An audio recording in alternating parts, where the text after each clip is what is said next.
குட்டியாக ஒரு மிளகா வத்தல், ஒரு அரைப்புடி கொத்தமல்லி விதை,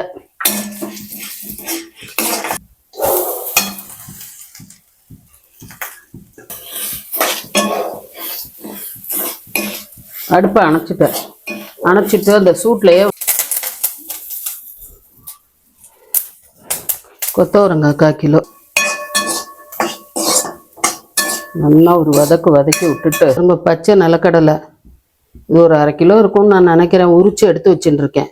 1/2 கிலோ கடலையை நல்லா உரிச்சியே எடுத்து வச்சுட்டுருக்கேன். பாட்டி இப்படி தான் பண்ணுவாள். அந்த இதுதான் அந்த ஜலம், வேறு ஒன்றும் இல்லை. பார்த்துட்டு இதுக்கப்புறமா எப்படி இருந்ததுன்னு எனக்கு கமெண்ட் போடுங்க. இப்போ காய் வெந்து கூட்டுக்கு நம்ம அரைச்சி வச்சுருக்கோம் பாருங்க. நிறைய தேங்காயும் போட்டு இப்படித்தான் நல்லா அரைச்சி வைக்கணும். இதுலெல்லாம் சிக்கனத்தை காட்டக்கூடாது. தேங்காயும் உடம்புக்கு நல்லது, எதுவும் கொலஸ்ட்ரால் எல்லாருக்கும் நமஸ்காரம். நம்ம இன்னைக்கு கொத்தவரங்காய் கூட்டு தான் பார்க்க போகிறோம். ஒருத்தர் கேட்டிருந்தா, மாமி கொத்தவரங்காய் ஏதாவது கொத்தவரங்காய் ரெசிபி போடுங்கோ அப்படின்னா கொத்தவரங்காய் கூட்டு போட போகிறேன். பாருங்க, அதுக்கு கடலை ஒரு ஸ்பூன் குத்தின்னு இருக்கேன். பாருங்க, ஒரு புடி கடலைப்பருப்பு,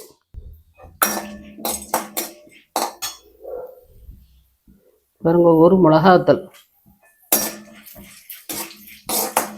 குட்டி தான், இதோ குட்டியாக ஒரு மிளகாத்தல், ஒரு அரைப்புடி கொத்தமல்லி விதை, அதுக்கப்புறம் தேங்காய். இது பாருங்க, நான் பெரிய முடியா ஒரு முடி திருவி வச்சுன்னு இருக்கேன்.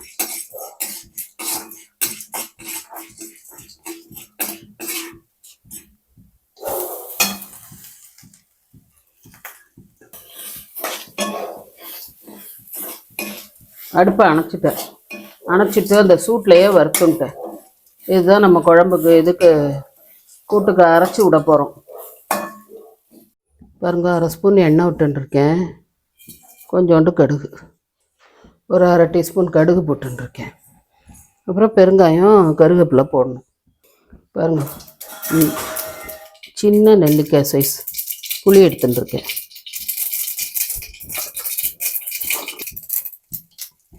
பெருங்காயம் அதுக்கு கொஞ்சம் உண்டனமே போட்டுக்கணும்.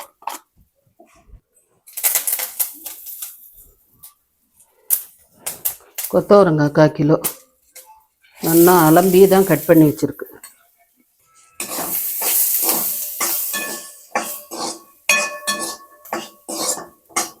நல்லா ஒரு வதக்கி விட்டுட்டு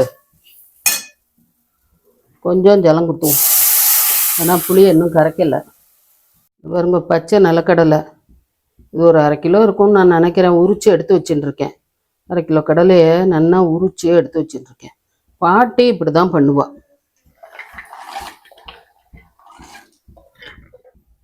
ஒரு 1/2 ஸ்பூன் மஞ்சப்பொடி, இது வேகட்டும். அதுக்குள்ளே அதை அரைச்சி எடுத்துட்டு புளியை கரைச்சி எடுத்துன்னு வருவோம். நெல்லிக்காய் சைஸ் புளி அதை கரைச்சி குத்துறோம். என்னம்மா மீதில் வெள்ளையே மிதக்கிறதுன்னு கேட்பேன். ஒன்றும் இல்லை, கூட்டு கரைச்சி என்னன்னா அந்த இதுதான் அந்த ஜலம், வேறு ஒன்றும் இல்லை. இப்போ புளி ஜலம் விட்டாச்சு, கொதிக்கட்டும். இது பாருங்க, ஒரு டேபிள் ஸ்பூன் கல் உப்பு போடுறேன், கொதிக்கட்டும். இப்போ கொத்தவரங்காய் சுகருக்கு நல்ல மருந்து. அது சுகர் மெடிசன், இன்சுலின் தான் அது. இன்சுலின் நல்லா சுரக்கும். அதனால கொத்தவரங்காய் அந்த நாளில் வாரத்தில் 2 நாள் 3 நாள் யூஸ் பண்ணுவாங்க. இப்போ நம்ம கொத்தவரங்காய் என்ன சொல்கிறது, வாயு அப்படிங்கிறோம். வாயுன்னாக்கா அதுக்கு 2 பெருங்காயத்தை போட்டுட்டா வேலை முடிஞ்சு போச்சு. அதுக்காக வாயுன்னு சொல்லிட்டு அதெல்லாம் விளக்காதீங்க. 2வது பிஞ்சு கொத்தவரங்காய், இப்படி பிஞ்சு கொத்தவரங்காயை வாங்கி என்ன பண்ணுங்க, இந்த சீசனில் நல்லா வேக விட்டு கொத்தவரங்காய் வத்தல் போடுங்க. நான் அது போட்டு காமிச்சிருக்கேன். அதை பார்த்து கூட உங்களுக்கெல்லாம் தெரியும், வத்தல் போடுறது என்ன பெரிய காரியமா, தெரியாத வாழ்க்கை சொல்கிறேன். அதை இந்த மாதிரி போட்டு வச்சுக்கோங்க, வத்தல் போட்டு வச்சுக்கோங்க. இப்படி கொத்தவரங்காய் கூட்டு, கரமேது, குழம்பு எல்லாம் பண்ணலாம். இது இன்னைக்கு புளிப்பு கூட்டு பண்ணியிருக்கேன். புளிப்பு இல்லாமல் கடலைப்பருப்பு போட்டு அப்படியும் கூட்டு பண்ணலாம், மோர் கூட்டு பண்ணலாம், மிளகு கூட்டு பண்ணலாம். இப்படி விதவிதமாக இருக்குது. நான் எப்போல்லாம் முடியறதோ அப்போ பண்ணி காட்டுறேன். இப்போ பாட்டி இப்படி தான் பண்ணுவான். நம்ம இடத்துல கடலை வந்ததுன்னா உடனே இப்படி கடலை போட்டு கூட்டு, அதுதான் எங்கள் எல்லாருக்கும் ரொம்ப பிடிக்கும். அதனால இப்படி பண்ணி தருவா பாட்டி. அதுலேயும் என் தம்பிக்கு கொத்தவரங்காய் கூட்டுன்னா ரொம்ப ரொம்ப பிடிக்கும். தாத்தாவுக்கு, என் தம்பிக்கு, அவளுக்கெல்லாம் ரொம்ப ரொம்ப பிடிக்கும்.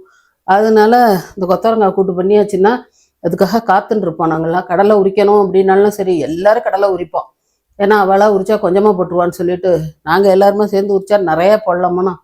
அதனால காயை விட அதிகமாக கடலை போட்டு சாப்பிடுவோம். அந்த அளவுக்கு எங்களுக்கு இது ரொம்ப பிடிக்கும். ரெண்டாவது கடலை இருக்குது பார்த்தல, அது ஹை ப்ரோட்டீன், அது ஃபைபர் கண்டென்ட்டு, உடம்புக்கு ரொம்ப ரொம்ப நல்லது கடலை. கடலை சாப்பிட்றவளுக்கெல்லாம் குழந்தை இல்லாமல் போகாது அப்படின்னு சொல்லுவாள். அந்த அளவுக்கு ரொம்ப முக்கியமானது மருந்து. ஏன்னா இன்றைக்கி நம்ம கடலை சாப்பிட்டாக்காது உடம்பு முடியாமல் போய்டும்னு சொல்லிட்டு கடலையை நிறுத்திட்டோம். குழந்தைகளுக்கும் கொலஸ்ட்ரால்னு இப்போ வேற சொல்கிறாங்க.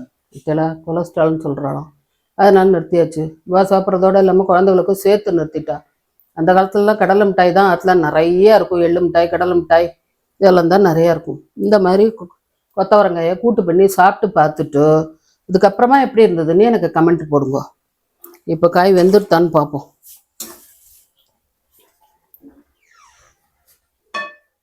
பிஞ்சு தானே, சட்டுன்னு வெந்துடும். நல்லா வெந்துடுது. கடலை கொஞ்சம் லேசாக அரைவரையாக வெந்தாலே போகும். அது நறுக்குன்னு அப்போ தான் நல்லா இருக்கும். அதனால கடலை வேகணும்னு நம்ம எதிர்பார்க்க வேண்டாம், காய் மட்டும் வெந்தால் போதும். இப்போ இந்த கூட்டுக்கு நம்ம அரைச்சி வச்சுருக்கோம் பாருங்க. நிறைய தேங்காயும் போட்டு இப்படித்தான் நல்லா அரைச்சி வைக்கணும். இதுலெல்லாம் சிக்கனத்தை காட்டக்கூடாது. தேங்காயும் உடம்புக்கு நல்லது. எதுவும் கொலஸ்ட்ரால் அப்படின்னு சொல்லாதீங்க, எல்லாம் நல்ல கொலஸ்ட்ரால் தான். மிச்சம் இதோட யூஸ் எல்லாம் டிஸ்கிரிப்ஷனில் போட சொல்கிறேன், பார்த்துக்கோங்க. இது பாருங்க, இது தேங்காய் இதெல்லாம் போட்டு நல்லா ஒரு 4 கொதி வந்தால் போதும். ஏன்னா அது சாதத்தில் பிசைஞ்சு தான் நம்ம சாப்பிட போகிறோம். அதனால கொஞ்சம் அப்படி லூஸாக இருந்தால் தான் நல்லாயிருக்கும். நீங்கள் ஒரு கல் சாதத்துக்கு தொட்டுன்னு தான் சாப்பிட போகிறீங்கன்னா இன்னும் கொஞ்சம் தண்ணியை கம்மியாக குடிச்சிங்கனாக்கா கெட்டியாக இருக்கும். நான் சாதத்தில் பிசைஞ்சு சாப்பிட்ணுங்கிறதுனால ஜலம் கொஞ்சம் கூடுதலாக விட்டுருக்கேன். இப்போ அடுப்பை ஆஃப் பண்ணிவிடுவோம். எப்படி இருக்குது பார்த்தல கூட்டு? ரொம்ப பிரமாதமாக இருக்கும். இந்த மாதிரி பண்ணி சாப்பிட்டு பார்த்துட்டு எப்படி இருந்தது அப்படின்னு சொல்லிட்டு எனக்கு கமெண்ட் போடுங்க. அந்த கமெண்ட் படிக்கும்போது கொஞ்சம் சந்தோஷமாக தான் இருக்குது. அதனால போடுங்க. அடுத்த வீடியோவில் சந்திப்போம். இந்த கொத்தவரங்காய் கூட்டை நான் சொன்ன மாதிரி கரெக்டாக பண்ணினேன்னா மறுநாள் கூட நல்லாயிருக்கும். நம்ம எப்படி பொங்கல் கூட்டு வச்சுட்டு இருக்கோம், மறுநாள் எரிச்ச கூட்டுன்னு மாதிரி பண்ணி சாப்பிடுவோம் இல்லையா? அந்த மாதிரி ஒரு கால் மிஞ்சி போயிடுது அப்படின்னா மறுநாள் கூட கெட்டு போகாது. எரிச்ச குழம்பு மாதிரி பண்ணி சாப்பிட்லாம். அவ்வளோ நல்லா இருக்கும் அது.